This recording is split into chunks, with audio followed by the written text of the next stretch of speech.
Guys, semalam dunia menyaksikan satu detik besar apabila Perdana Menteri Malaysia Anwar Ibrahim menandatangani perjanjian perdagangan baru dengan Donald Trump di Washington. Mari kita buka helaian yang ramai tak berani sebut.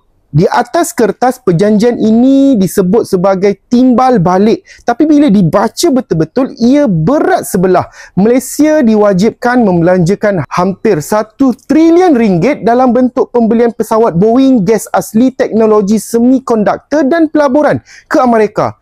Tapi Amerika tak perlu beli apa-apa daripada kita. Apa nama kalau bukan perjanjian yang menekan kepada pihak sebelah sahaja? Dan lebih parah lagi, Malaysia perlu hapuskan tarif dan kota import untuk barangan Amerika. Tapi produk kita tetap dikenakan tarif 19% dekat sana. Maksudnya barangan Amerika boleh masuk sesuka hati, tapi barang kita masih lagi disekat. Siapa sebenarnya untung ni? Perjanjian ini juga memaksa Malaysia ikut standard Amerika daripada piawaian makanan, ubatan sampailah ke persijilan halal. Bayangkan Malaysia yang selama ini diiktiraf dunia dengan sistem halal paling ketat, kini perlu tunduk kepada piawaian Amerika. Ini bukan sekadar soal ekonomi, ini soal maruah dan kedaulatan Malaysia. Lebih membimbangkan lagi dalam bab digital dan teknologi. Malaysia tak boleh mengenakan cukai terhadap syarikat gergasi seperti Google, Meta ataupun Amazon.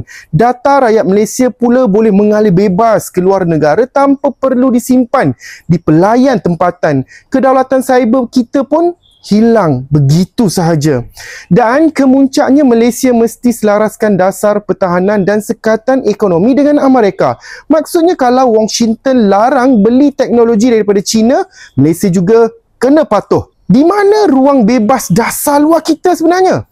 Perjanjian ini mungkin nampak gah depan kamera, senyum, jabat tangan, tanda tangan, borak-borak sikit kan, tapi di balik setiap helaian itu ada bebanan yang bakal dipikul oleh rakyat Malaysia, oleh ekonomi tempatan dan masa depan negara ini. Soalnya sekarang, adakah ini perjanjian perdagangan atau satu bentuk penyerahan kuasa secara diplomatik? Adakah Malaysia sedang menuju masa depan yang berdikari atau sedang dijadikan satelit ekonomi Amerika? Kedaulatan bukan untuk digadai atas nama pelaburan, dan kemajuan tidak datang dengan tunduk pada syarat kuasa besar.